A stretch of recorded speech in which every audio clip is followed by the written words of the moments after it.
Buenas noches a todos. Y antes de comenzar, quisiera decir unas palabras sobre el atentado terrorista islámico que se llevó adelante este fin de semana en Australia y paralizó al mundo entero. Primero, quiero expresar mi solidaridad con la comunidad judía en la Argentina y en el mundo, en un contexto global en el cual el antisemitismo encuentra expresiones cada vez más aberrantes. Pero también quiero alertar que esta amenaza trasciende al pueblo judío, en tanto se trata de una afrenta contra la libertad misma. Porque ese es, sin duda, el valor más sagrado de nuestra cultura occidental. Que cada ciudadano pueda llevar adelante una vida libre, pacífica, asociándose y vinculándose con quien quiera y profesando la fe que quiera, dentro del marco de la ley. Esto es lo que está en juego y lo que la barbarie terrorista inhumana quiere que pongamos en entredicho. Son actos como este por parte de enemigos acérrimos de la libertad que están dispuestos a asesinar a sangre fría para imponer sus creencias, los que nos recuerdan la importancia de la batalla cultural que estamos dando. Porque la injusticia y el mal triunfan cuando el bueno se mantiene indiferente. El virus woke que infectó a Europa y gran parte del mundo libre muchas veces exige mirar para otro lado o defender lo indefendible con tal de no ofender a los victimarios. Por eso es nuestro deber seguir alertando que lo que está mal y basta, sea en casos inapelables como lo que pasó ayer o en casos cotidianos que a simple vista parecen inocuos. Por otro lado, y en una noticia más feliz, diría casi mucho más feliz, quiero aprovechar para dar mis felicitaciones a José Antonio Kast, flamante presidente electo de Chile, por su contundente victoria en las urnas.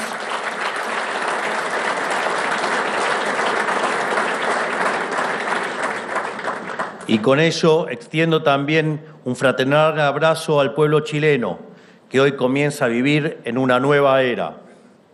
Esto es una señal más de que Sudamérica ha despertado y ha comenzado a girar indefectiblemente hacia las ideas de la libertad, lejos de la calamidad del socialismo del siglo XXI. En ese sentido, y dando inicio formal al discurso de hoy, esta fundación se ha convertido en un verdadero baluarte de la batalla cultural que venimos dando desde hace años frente al oscurantismo izquierdista. Es una gran alegría estar nuevamente aquí, entre amigos, en la cena de fin de año de la Fundación Faro.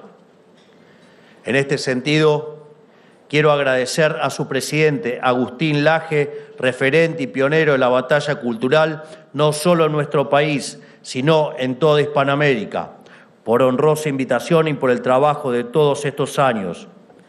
Estoy seguro de que Agustín es uno de los grandes artífices del cambio de paradigma cultural que estamos atravesando, por lo cual quiero pedir un fuerte aplauso. Gracias, Agustín.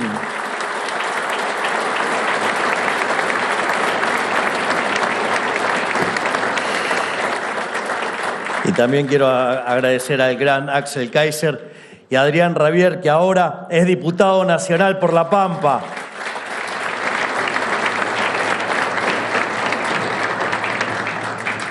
Esta fundación y otras como ella tienen un rol crucial en la guerra espiritual que está librando por el futuro de nuestro país y la región. En esta lucha nuestras armas son ni más ni menos que nuestras ideas y la trinchera es cada ámbito de nuestra vida diaria. Se trata de un conflicto sin balas y sin violencias, pero donde se dirimen igualmente las vidas de millones de personas, tanto en el presente como en las generaciones futuras. Una guerra donde cada palabra bien puesta, cada debate ganado, cada centímetro arrebatado a la izquierda en el terreno de la opinión pública es una conquista de cada ser humano que aspira a volver a vivir en libertad. Lamentablemente, partimos en desventaja y lo tenemos bien claro. Durante años hemos descuidado la batalla cultural, ignorando que detrás de cada acción humana hay una idea, y una idea no necesita ser verdadera para llegar lejos, sino que necesita ser atractiva. Digo, citando a Axel Kaiser, la fatal ignorancia que eso fue lo que llevó a la pesadilla que terminó el día de ayer en Chile. La izquierda esto lo sabe muy bien y han sabido presentar sus mentiras como apetecibles, dándole al odio y al resentimiento un barniz de justicia, igualdad y solidaridad. No tuvieron en cuenta las consecuencias de sus ideas ni tampoco si dichas ideas podrían ser realizables en primera instancia. La historia ha demostrado incontables veces los fatales resultados de sus mentiras, pero así todos siguen gozando de una alarmante popularidad. Acá quiero hacer una cita de ese economista fabuloso que es Thomas Sowell. Dice: lo mejor del socialismo es que suena lindo, lo peor es que nunca funciona. Y de hecho, digamos, siempre fue un fracaso en lo económico, en lo social, en lo cultural, y nunca nos olvidemos que asesinaron a 150 millones de seres humanos.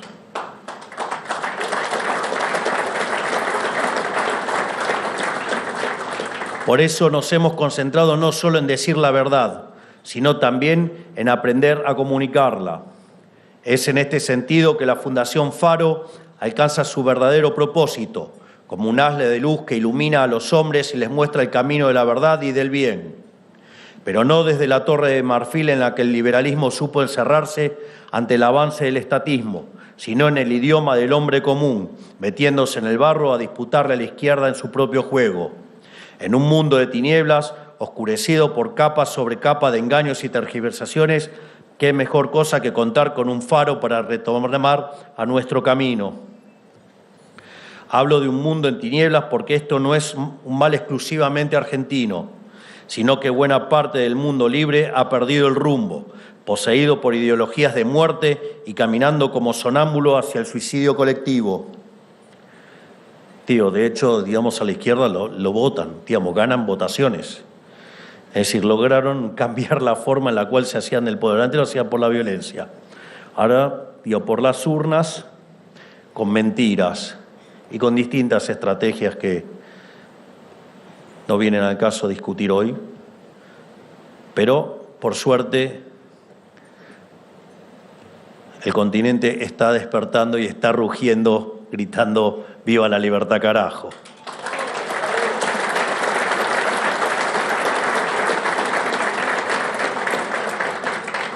En todas partes, el estatismo desenfrenado se abalanza sobre las libertades individuales, condenando a las naciones libres al estancamiento económico, a la progresiva erosión espiritual y a una eventual desaparición. De persistir en este rumbo, Occidente se convertirá en el rey Ozymandias, que necesito cambiar el aumento de los...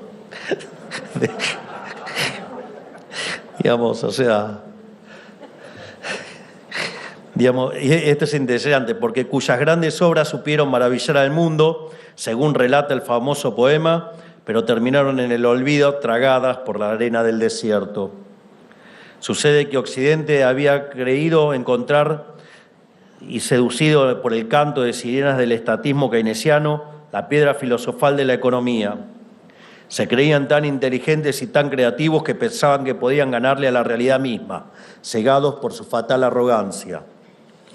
Creyeron que el gasto público desenfrenado, financiado con emisión monetaria o con deuda, puesto al servicio de estimular el consumo, era una forma de hackear el sistema, creando una especie de maquinaria de riqueza infinita, como si la vida fuese una partida de Sims. Este es un claro ejemplo de que una idea no tiene por qué ser verdadera para volverse popular. De hecho, sospecho que es todo lo contrario. A veces a los seres humanos nos gusta que nos mientan y nos prometan prosperidad a costo cero. Voy a contar una anécdota de Hayek muy divertida o triste, no sé, después le ponemos... hay gente que lo podría hacer mejor, que podría ser el profesor Krause o el profesor Ravier, pero gracias, profesor Krause, por estar acá, es un privilegio.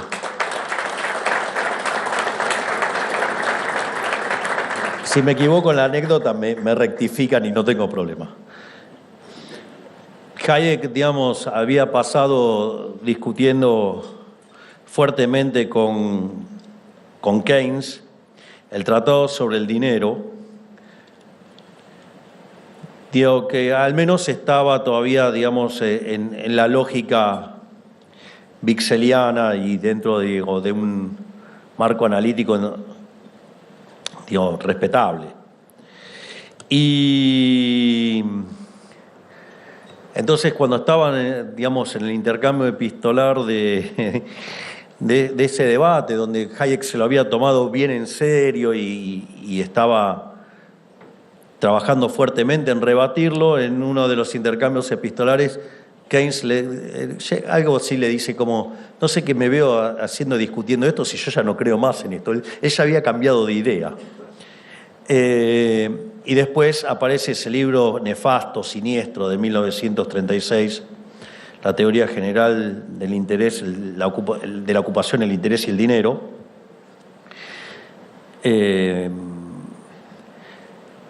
Me estoy conteniendo. Crean que me estoy esforzando. Y a Hayek le pareció tan malo ese libro que dijo, no vale ni siquiera la pena discutirlo. Dice, aparte había pasado tanto tiempo discutiendo el anterior libro y había cambiado de idea. Entonces, pero es un libro tan malo, digamos, con tantos errores que no vale la pena discutirlo. Bueno, después se convirtió en casi el libro de cabecera de todo político populista. Y el daño que ha causado ha sido enorme. Pero por eso no es casualidad que Occidente sea la cultura más prolífica de la historia en materia de pensamiento utópico.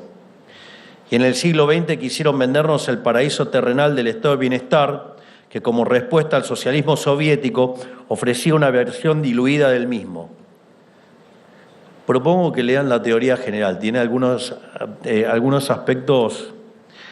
Digo, por ejemplo, el prólogo de la edición en alemán, donde el señor Keynes hace una oda al nazismo, o, digamos, en los capítulos donde trata la inversión, donde directamente se pone, digamos, a favor de la planificación centralizada. Digo, hay algunos capítulos muy interesantes. Por eso después cuando lo quieren vender, es muy interesante porque algunos hasta lo tratan a Keynes como si fuera liberal. Digo, para que se den una idea de lo corrido que está el arco, ¿no? Digo, o por ejemplo, ¿quieren un detector de zurdos recalcitrantes? Al pobre José Antonio Cast le dicen el ultraderechista. Bueno, eso significa lo corrido a la izquierda que está. Digo, habrán visto varios periodistas haciendo esas referencias acá, así que no les debería sorprender.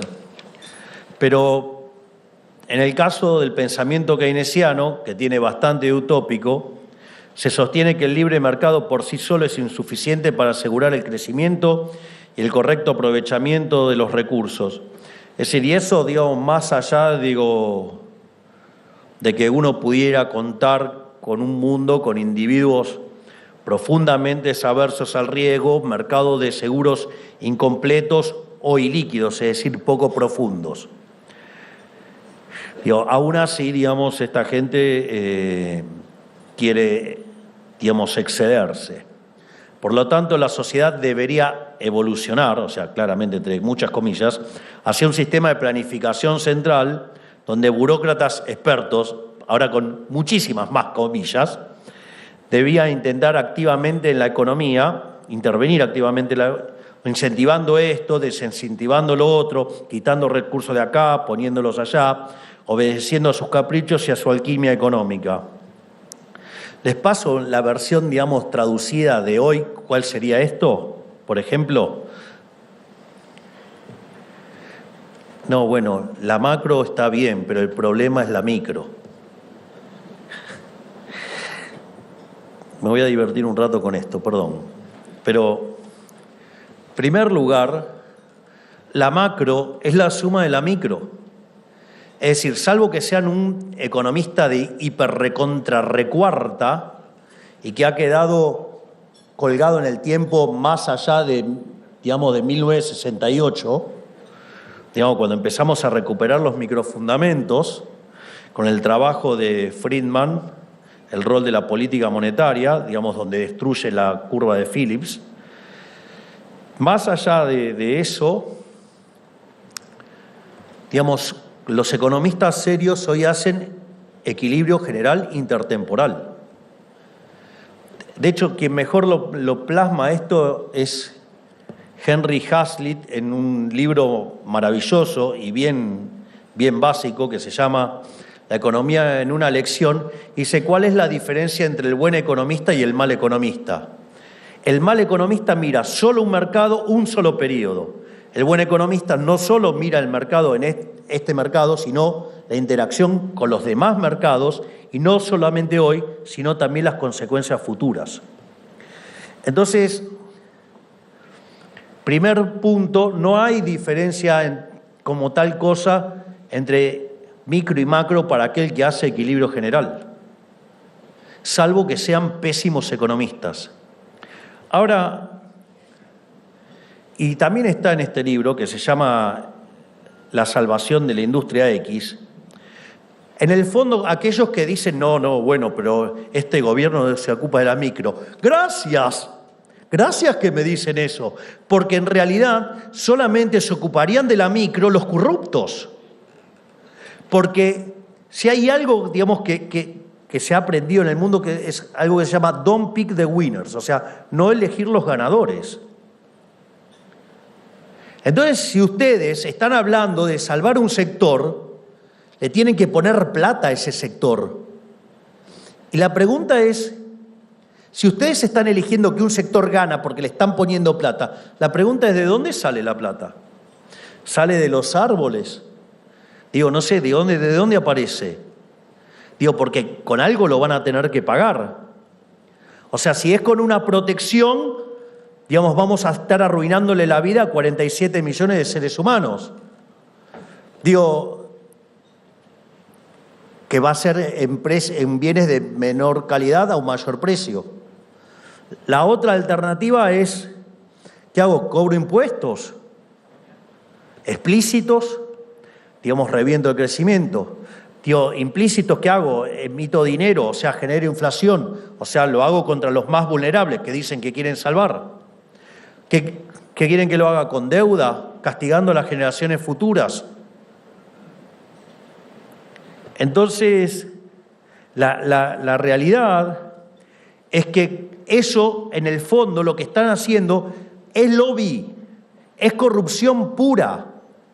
Es decir, un gobierno liberal, ¿a qué se dedica? A nivelar la cancha.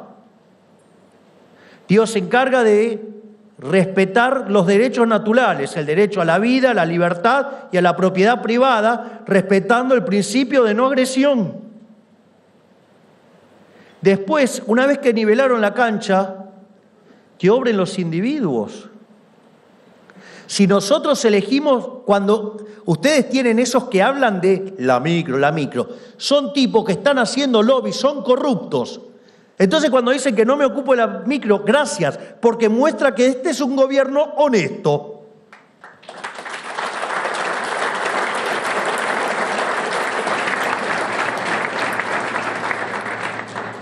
En definitiva, en estos esquemas que producen, que generan, que plantean las cosas, la propiedad privada y los derechos naturales del hombre están subordinados al criterio estatal y podrían ser pisoteados a gusto bajo la excusa del bien común o alguna circunstancia excepcional. Como dijo Albert Nock en Nuestro enemigo el Estado, recomiendo el libro, digamos, es una familia de libros que amo. Digamos, Nuestro enemigo el Estado es uno que le tengo particular cariño. El Estado ha sabido aprovechar cada contingencia para ganar poder a expensas de la sociedad. Esta visión del mundo, sin embargo, lejos de asegurar un crecimiento económico sostenido, solo aseguró la perpetua expansión del Estado sobre la vida, la libertad y la propiedad de los individuos que residían en su seno. El Estado le prometió a la gente seguridad a cambio de su libertad, y quienes aceptaron ese intercambio terminaron por perder la una y la otra. Digo, hay una frase de Milton Friedman al respecto que dice que aquellas sociedades que ponen la libertad por sobre la igualdad consiguen mucho de ambas. Cuando hacen al revés, ponen la igualdad por encima de la libertad, no consiguen ninguna de las dos. O sea, y el Leviatán, envalentonado por los sacerdotes del estatismo, creyó que podía abalanzarse sobre todo el sector privado. Y esto ocurrió porque dejó de creer que existía un límite jurídico a su apetito fiscal insaciable. En lugar de administrar mejor recursos, como prometían los miembros del Partido del Estado, terminó administrándolo pésimamente. Digo, algo que no tampoco debería llamarnos la atención, ¿no? Porque en el libro Libre para elegir de Friedman y Rose Director, o sea, después Rose Friedman, hay un capítulo que está sobre el gasto público y habla de las 4 formas de gastar. Entonces ustedes pueden gastar su dinero o el de otros y los pueden gastar en ustedes o en otros. Entonces, por ejemplo, cuando ustedes gastan su propio dinero en ustedes mismos, digamos, maximizan beneficios, porque saben lo que quieren, sí, porque conocen sus propias preferencias y además saben efectivamente lo que le costó ganarlo. Entonces, calibran bien, digamos, costos-beneficios. Y si no lo hacen, lo pagan en términos de bienestar personal. O sea, con lo cual aprenden rápido. Sí. La otra forma es gastar el dinero propio en otros. Digo, ¿qué son esos? Son los regalos, ¿no? Digo, uno trata de quedar bien con lo menos posible. Digo, ¿qué es lo que hace? Minimización del costo. La otra alternativa es gastar el dinero de otros en uno mismo. Es el despilfarro, ¿no? Es decir, total, si la cuenta la paga otra. ¿Cuántas veces habrán visto gente? A mí una época yo viajaba mucho y entonces me encontré con una persona, cuando llaman para subir al avión, digamos, va ni siquiera en ejecutiva, va en primera. Y me hace toda una explicación de por qué viajaba en primera. Todo. Dije, bueno, qué bueno. Claro, lo que pasa es que yo viajaba mucho. Y entonces un día me lo encuentro en el aeropuerto en época de vacaciones. Entonces, cuando llega el llamado para primera, dije, y no se iba. Claro. Viajaba en el gallinero, como viajaba con toda la familia y como no pagaba con la tarjeta corporativa y pagaba con la propia, ahí sí la cuidaba la plata. Entonces, dado esto, ¿cuál es entonces la peor forma de gastar? Es gastar el dinero de otros en otros. Digo, eso se llama estado del bienestar. ¿Puede funcionar? No, porque digamos, o sea, el político no experimenta el costo que sufre el del sector privado, ¿sí? Digamos, de lo doloroso que es pagar impuestos. Y tampoco, digamos, sabe qué es lo que queremos nosotros mejor que nosotros. Por ende, siempre lo va a hacer mal. Por eso, ¿cuál es la mejor política que puede hacer un gobierno? Achicar el Estado. Nosotros bajamos el déficit fiscal consolidado de 15 puntos del PBI a 0. Y no solo eso, sino que además bajamos 2,5 puntos del PBI de impuestos y vamos a seguir por el mismo camino, bajando el gasto y bajando impuestos.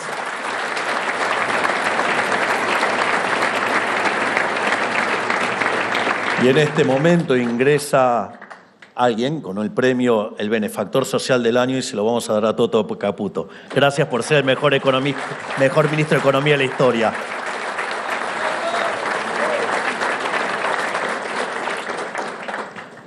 Es más, un error común de la izquierda es concebir al Estado como un Dios que está por encima de los hombres, ignorando que quienes lo gestionan son efectivamente hombres. Y el Estado se convierte entonces en un botín de dinero y poder a ser conquistado. Y cuanto más grande el Estado, más grande el botín. En todos los países en donde el Estado avanzó de esta forma sobre el sector privado, el despilfarro y la mala inversión fueron la regla. Acá hay un caso que no es real, digamos, es una metáfora, claro, porque digo, no va a faltar el tip. Vieron que a veces hay algunos que están excedidos en literalidad, que es el ejemplo que suelo hacer del Ministerio del Puente, ¿no? O sea, ustedes tienen 2 comunidades ¿sí?, separadas por un río. Entonces, descubren que si comercializan, el nivel de vida de las dos sociedades va a mejorar. Aviso, digamos, para aquellos que no están estrenados en esto, no es solamente la ventaja absoluta a la Smith, que uno es mejor en una cosa, el otro es mejor en otra, y entonces ahí comercializan. Uno puede ser mejor en todo que el otro, y también el lugar para el comercio, que es la ventaja comparativa de Ricardo, o, digamos, en terminología de los austríacos, principio de asociación de Ricardo, porque no vale solo para el comercio, vale para todas las cosas. Eso para los que dicen que si uno desregula el mercado, no hay trabajo para todo, no, eso es mentira, eso es falso. Pero bueno, esa es otra de las cosas con las que tenemos que lidiar, que no viene ahora en el caso. Pero entonces yo suelo hacer, entonces, ¿qué descubren las dos sociedades? Que si comercializan van a vivir mejor. Entonces se ponen de acuerdo para hacer un puente. Entonces, ¿qué es lo que pasa? Si ustedes tienen el Estado, ¿qué hace entonces? El Ministerio del Puente hace ese puente y busca dónde hacer puentes. Llega un momento que no puede hacer más puentes porque no hay ciudades que unir. Entonces, ¿qué hace? Inventa el Ministerio del Agua y crea mares para hacer, ¿qué? Más puentes. O sea, ese es el Estado. Entonces ustedes tienen ahora el Ministerio del Agua, el Ministerio del Puente, y todo es contratar gente, y todo se trata de acumular poder creando oficinas y demás dependencias. Bueno, nosotros llegamos, bajamos la cantidad de ministerios a la mitad. Digo, de eso se trata.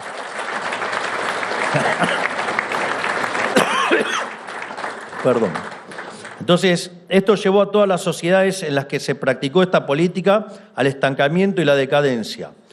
¿Y cuál fue la solución que siempre proponen al estancamiento? Más Estado, más gastos, más impuestos, más falsificación monetaria, creando un loop así de estatismo infinito hasta llegar a la situación que vivimos en Argentina a fines del 2023. Básicamente, ¿qué es lo que te hace el Estado? Te rompe las piernas. Te cobra impuestos para después decirte que te regala las muletas, las cuales las compra con sobreprecio y además exige que le dé las gracias. O sea, es un disparate. Bueno, eso, digamos, es una pequeña muestra de lo que recibimos nosotros. Y si bien nos cansamos de mostrar datos estadísticos históricos sobre la superioridad del capitalismo de libre empresa, respecto al estatismo, esto no fue suficiente para ganar la batalla por las ideas, porque la diferencia entre ellos y nosotros es espiritual. Necesitamos responder los argumentos morales que esgrimen los estatistas con argumentos de la misma índole. Esto es fundamental. Si no entendemos esto, estamos fritos. Podemos tener una gran gestión como la que tenemos, podemos tener una planadora política como la que hemos mostrado en las recientes elecciones, pero no podemos dejar de dar la batalla cultural, porque si no damos la batalla cultural, ¿qué tendremos? 4 años de liberalismo, 8 años, 12, 16, 20, pero esta gente nunca se rinde, porque viven de chuparle la sangre al otro, son vampiros profesionales. Entonces, digamos, o sea, nunca van a querer laburar, o sea, son vagos permanentes. Entonces, ¿el incentivo cuál es? Siempre chupar sangre de otro. Es decir, porque antes que recuerden, Marx prefirió que sus hijos se mueran antes de ir a laburar. Entonces, los tipos son expertos, ¿sí?, en buscar justificaciones para comerle el bolsillo a otra persona. Entonces, no alcanza con agitar estadísticas si ellos controlan la definición del bien y del mal, de lo justo y de lo injusto. Tenemos que entrar en ese terreno y ganarles. Porque el crecimiento económico por sí solo, si es injusto y desigual, como dicen ellos, siempre se va a perder en la arena moral. Hay un libro que a mí me fascina, me parece, digamos, deslumbrante. Es un libro que a mí me impactó fuertemente, que es un libro de Israel Kirzner, con Z. Kirzner, con Z. Por favor.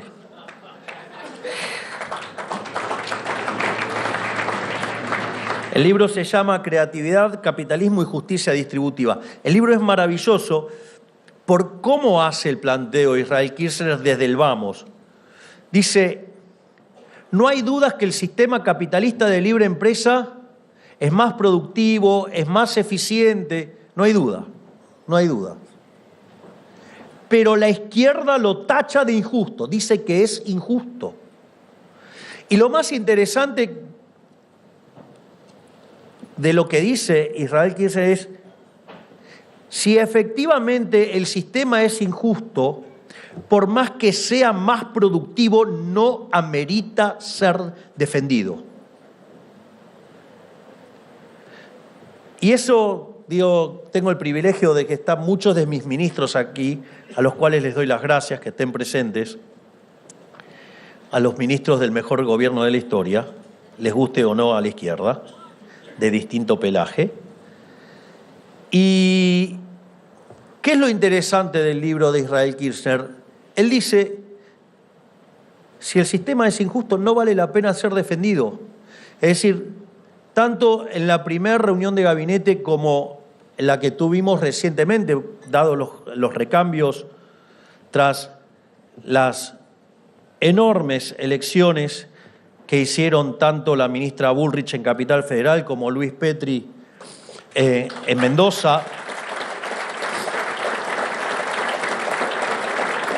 Entonces tuvimos que hacer recambio, entonces tuve que renovar la elección enorme del Colo Santilli, ¿no?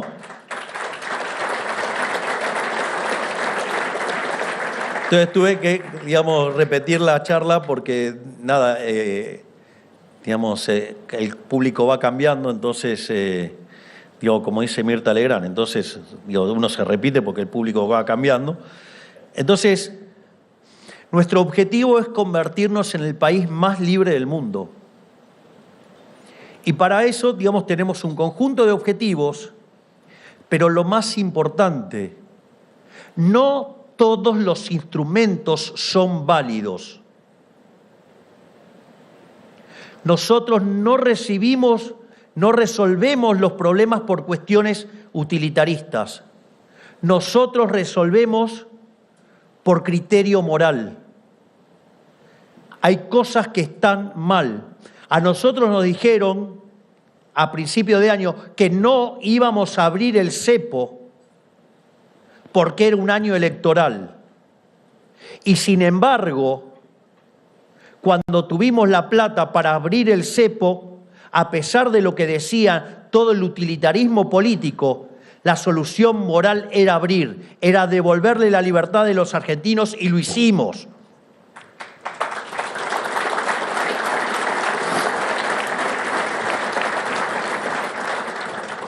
No solo eso, durante este año tuvimos bajo 8 meses de ataque permanente sobre el programa económico. Debimos soportar una dolarización de M2 nunca vista en la historia argentina del 42% de M2. El ataque especulativo fue de 41.000 millones de dólares. Y sin embargo, miren lo fuerte que es el programa que hoy está de pie y Argentina vuelve a crecer nuevamente.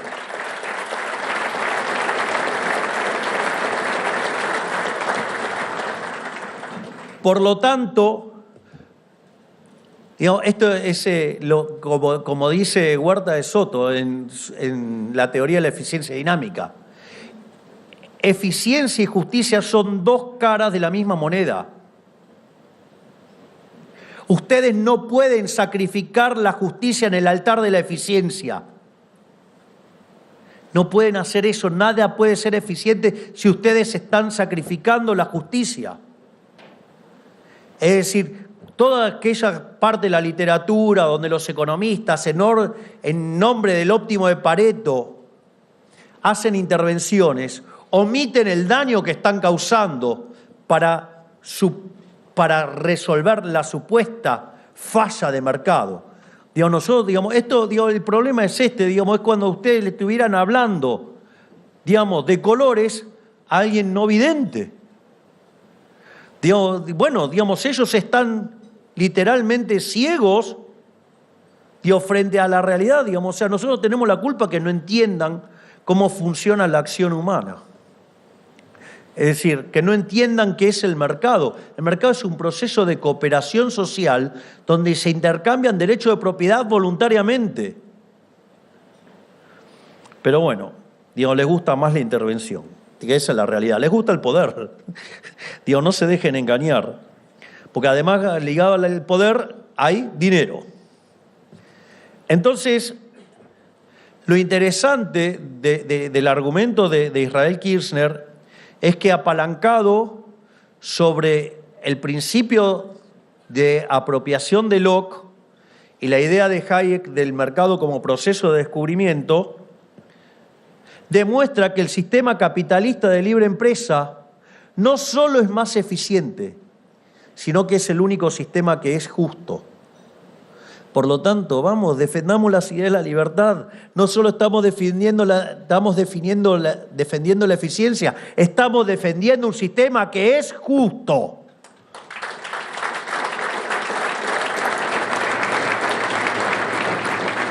Y, digamos, si ellos, digo, ¿cuál es el argumento que tienen? El argumento que sostienen. Ellos sostienen que el capitalismo, en realidad, en el mejor de los casos, es un mal necesario. Y ellos pueden conceder que generan crecimiento, pero dicen que este crecimiento es injusto y desigual, entonces el Estado está habilitado para intervenir y para solucionarlo. Esto es un tema no trivial que tenemos que ponerlo en la mesa de discusión. Esto es clave.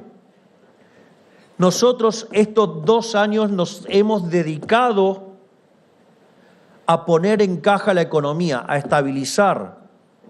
¿Sí? Es el proceso de estabilización más exitoso en la historia, no solo de Argentina, sino del mundo. Porque cuando nosotros decíamos que íbamos a poner en caja al sector público en un año, decían que eso era imposible, que como mucho se podía ajustar 1 punto por año, que no íbamos a poder terminar el mandato en equilibrio fiscal, y lo hicimos en el Tesoro en el primer mes. Es más, a los 6 meses cerramos el déficit cuasi fiscal, que nadie lo metía dentro de la campaña. Y cuando hicimos ese ajuste, que implicó, por ejemplo, que bajara 30% el gasto público, dijeron que nos íbamos a hundir en una recesión y que iba a explotar el desempleo.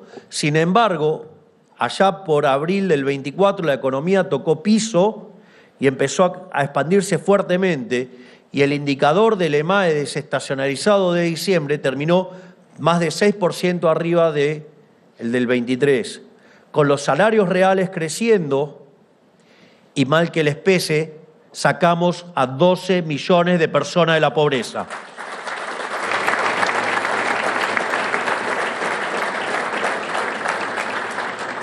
Y, bueno, en el medio también eliminamos a los gerentes de la pobreza, ¿no?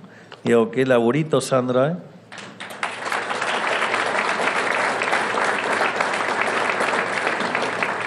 Y la realidad es que lo que nosotros demostramos es que el ajuste se puede hacer y que sea expansivo. Entonces, ¿cómo es esto? Terminamos rompiendo todos los libros de texto por la profundidad del ajuste, por la velocidad del ajuste y, sobre todas las cosas, por los resultados. Porque claramente cuando ustedes ajustan al sector público, le están devolviendo recursos al sector privado. Y como el sector privado es más productivo que el sector público, la economía se expande y florece. Y entonces tenemos que tener bien claro esto, porque la economía se venía expandiendo fuertemente en el primer trimestre a casi el 6%, se había acelerado en el segundo hacia niveles del 8%, hasta que en el mes de mayo, digamos, tuvimos un triunfo electoral muy fuerte en la ciudad, digamos, gracias a Manuel, que fue y dio esa batalla.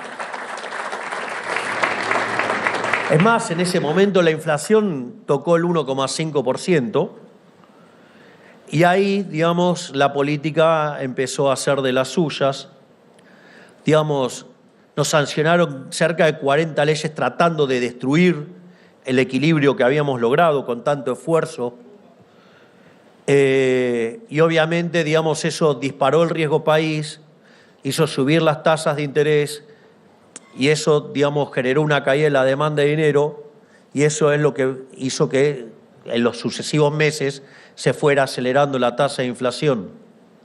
Pero claro, digamos, o sea, contar esa historia así y admitir el riesgo Cuca, muchos economistas deberían aceptar que son unos fracasados y que erraron todo.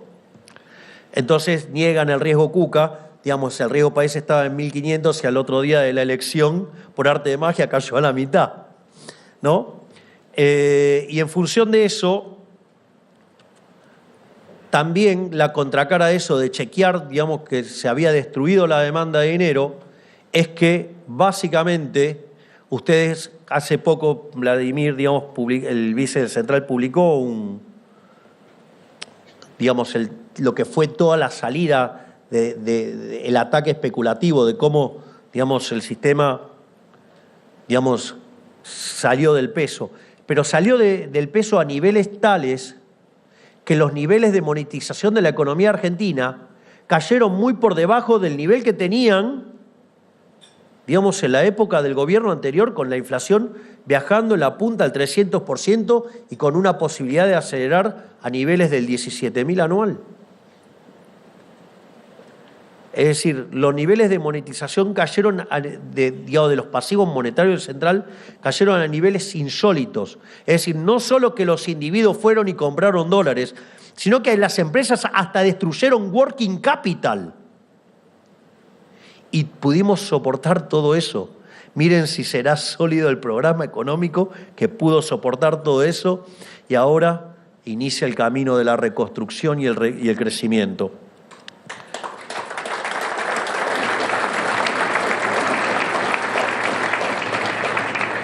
Entonces, esto es importante porque en la medida que nosotros seamos exitosos en materia de crecimiento económico, es más, nosotros basamos el crecimiento económico en 3 pilares, digamos, ya con, digamos, puesto la seguridad en orden, digamos, porque encaja. Recuerden que teníamos 9.000 piquetes por año, hoy es 0, gracias a la gestión, digamos, de la ministra Bullrich y ahora nuestra ministra Alejandra Monteoliva.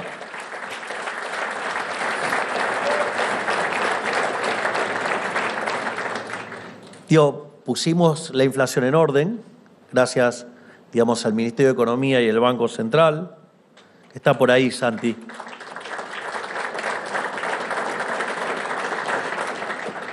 Y ahora empieza la etapa del crecimiento económico, y la etapa del crecimiento económico tiene 3 motores. Uno es la desregulación. La desregulación es liberar rendimientos crecientes, es acelerar el crecimiento económico. ¿Federico está por acá? No. ¿Dónde está Fede? Ahí está. El hombre de los rendimientos crecientes. 13.000 reformas. Gracias. La otra pata es capital humano. Gracias, Sandra. Y la otra pata es la apertura. Digamos, gracias, Pablo Quirno. No solo fue clave en desmontar la bomba, digamos, con Santi Bausili, digamos, que había en el Banco Central, sino que ahora, además, es un ejemplo de canciller. Digamos, ahora, cuando nosotros hagamos todo eso y la economía empieza a crecer fuertemente, ¿qué va a hacer el surderío? Va a venir y va a decir, se genera desigualdad.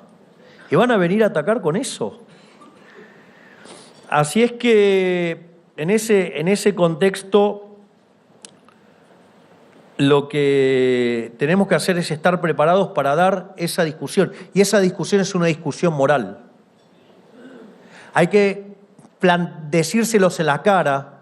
Digo que la justicia social es una cosa de ladrones, porque implica un trato desigual frente a la ley precedido por un robo. Entonces hay que ir por la batalla moral. Y por eso es tan importante lo que hagamos acá desde la Fundación Faro. Digamos, porque este sistema es el que permite que el hombre florezca y se relacione con sus semejantes de la mejor manera posible, porque es el sistema más justo de todos, dado que garantiza que los frutos del esfuerzo quedan en manos de quienes se esforzaron en primer lugar. De hecho, el Creador, cuando lo expulsó a Adán y Eva, le dijo, te ganarás el pan con el sudor de tu frente. Digamos, o sea, no con el sudor de la frente ajena, ¿no? Digo, de hecho, el robo, digamos, está prohibido, digamos, en los 10 mandamientos. Es más, no deberías codiciar los bienes ajenos tampoco, digo, ¿no? Y otras cosas, digo, que tiene el último de los mandamientos. Y es más, digo, como decía Thomas Sowell, ¿qué es la justicia social? Envidia más retórica. Es decir, que también dice el propio, digamos, Thomas Sowell, dice, ¿desde cuándo la envidia dejó de convertirse en un pecado capital? Digo, para convertirse en una virtud que es la justicia social, ¿no? Entonces, a diferencia de la mal llamada justicia social, que es tremendamente injusta, dado que implica el robo a unos mediante el ejercicio de la fuerza estatal para repartirlo entre amigos y clientes, o sea, o en el caso del kirchnerismo lo hacía, digamos, sobornando gente, ¿no? Porque en el fondo, digamos, no es una política más que, digamos, para ir y comprar votos, de una manera elegante, pero no deja de ser eso, ¿no? Entonces, para entender esto, tenemos que entender que nosotros, los liberales, creemos que Dios le dio a los hombres la tierra en su conjunto y que ellos fueron, digamos, la dividieron y administrar. Un hombre tiene un derecho natural dado por Dios a decidir qué hace con su cuerpo y con su trabajo, porque sin ese derecho no tiene nada. Esto también implica que tiene derecho a quedarse con los frutos del sudor de su frente. Es decir, los liberales creemos que la propiedad privada es un derecho natural, es un contrato anterior al Estado que ordena la vida de los individuos y que marca una diferencia muy clara entre el bien y el mal. Es el ser dueños de nada más y nada menos que de nuestro tiempo. Y el Estado solo surge del consentimiento entre los hombres y existe para administrar los conflictos que aparecen entre ellos. Pero los liberales tenemos bien en claro que el Estado solo toma su derecho y su autoridad del derecho natural de los individuos. De hecho, digamos, la existencia del Estado se justifica porque hemos fracasado como sociedad para administrar nuestros conflictos. Vos, Martín, debe tener un montón de conflictuados ahí, ¿no? Vaya que tenés que lidiar con todo eso.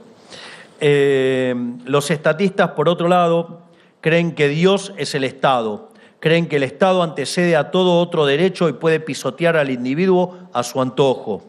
Creen que la voluntad y el derecho de los individuos siempre se subordina a la razón del Estado. Y por eso creen que la propiedad privada es poco más que una contingencia sobre la cual el Estado tiene prerrogativa. Digo, ¿se acuerdan del impresentable que decía que en pandemia no hay derechos? Y después, digamos, esa gente viene a acusar, a decir o no sé qué cosa. Digo, estas cosas pasaron acá, ¿no? Ellos creen que el Estado puede hacer lo que quiera con la vida, las libertades y la propiedad de la gente, disponer de su tiempo a su antojo.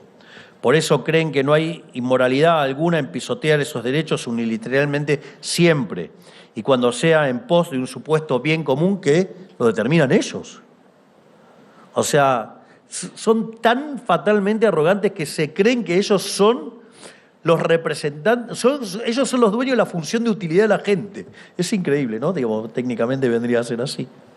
Digo, entonces, es más, el Estado no puede errar siempre y cuando, obvio, ellos lo manejen, porque cuando lo manejan a alguien que creen verdaderamente los derechos naturales de los individuos, de repente todo es una violación de derechos adquiridos. Digo, ¿no vieron que se la pasan diciendo, digamos, cuando ellos no gobiernan, no son democráticos, son fascistas, son, digamos, nazis? ¿Cómo era? ¿Dónde está Axel? La falacia ad Hitlerium. Ad Hitlerum. Falacia ad Hitlerum. Es decir, son todos nazis, digamos, o sea, digamos, ponen una etiqueta y descalifican a todo el mundo. Por eso, aquí está la diferencia moral y espiritual que subyace a todas las diferencias económicas que pululan por la superficie y la clave para poder desarmar sus falacias. Los liberales creemos que los hombres son verdaderamente dueños de aquellos que tienen, son dueños de sus cuerpos y del fruto de su trabajo. Por el contrario, los sacerdotes estatistas creen que todos somos meros inquilinos de nuestros bienes, pero cuyo propietario real es el Estado, que benevolentemente nos permite usufructo temporario con derecho a revocarlo cuando le plazca. Por eso, cuando dejan de controlar el Estado, inmediatamente empiezan a llorar por el fascismo y el autoritarismo, porque en verdad piensan que son los únicos que poseen la verdad revelada y la autoridad para gobernar como quieren el resto. Y obviamente del manejo de las cajas, ¿no? Nos ven al resto no como ciudadanos, sino como esclavos a su servicio. Y estar lejos del poder común es para ellos como perder la libertad. Y por eso mismo los distintos enfoques socialistas de la economía fallan, sean abiertamente comunistas o comunistas con onda, ¿no? Chic, ¿no? Digamos, que son los socialdemócratas. Todos los modelos estatistas terminan quitándole al hombre verdadera propiedad y por tanto verdadera responsabilidad por su futuro. Cuando todo es de todos, nada es de nadie, salvo de los regímenes del Estado, y por eso buscan enquistarse en el poder. El Estado entonces convierte al ciudadano en su esclavo, lo cual lo devuelve a las economías vulnerables, a los problemas de las economías esclavistas, la indolencia, la pereza y la falta de ambición. En cambio, cuando los hombres se saben dueños de sí mismos y se saben dueños del fruto de su trabajo, todas sus acciones se ordenan hacia llevar la mejor vida posible dentro del marco de la ley, porque la libertad y la responsabilidad son dos caras de la misma moneda, no existe una sin la otra. Así, los hombres se vuelven conscientes de que son responsables de todos sus actos, son responsables de sus virtudes y sus flaquezas, de sus aciertos y sus errores. Así también reconocen que son verdaderamente libres y es esta libertad responsable lo que les vuelve capaces de crear. Por ese motivo, difundir las ideas liberales en este momento global es una nueva gesta liberadora de la esclavitud a la que nos sometió el Estado pervertido.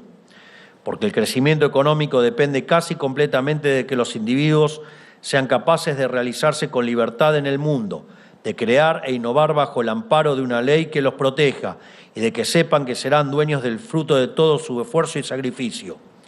Y el crecimiento económico debe ser un anhelo de cualquier Estado que se precie de serlo, dado que implica una mejora constante de la calidad de vida de todos y cada uno de sus ciudadanos. Pero para que este proceso se consolide, el Estado también debe cumplir un rol necesario. Tiene que hacer su parte protegiendo las fronteras, protegiendo a los ciudadanos de avasallamiento por parte de sus vecinos y protegiendo la estabilidad macroeconómica. Es interesante porque una de las leyes que estamos enviando al Congreso hace que aquellos políticos que sancionen o impulsen y voten leyes que implican gasto público sin contrapartida de ingresos, es decir, que violenten el equilibrio fiscal o que violenten el equilibrio monetario, van a ir presos porque tendrán una condena de 1 a 6 años. Se terminó la masacre populista.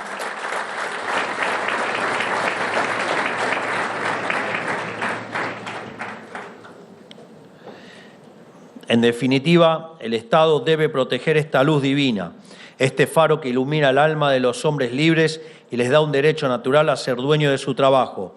Debe protegerla como algo sagrado y resguardarla de la tiranía tanto de sus vecinos como de sí mismo.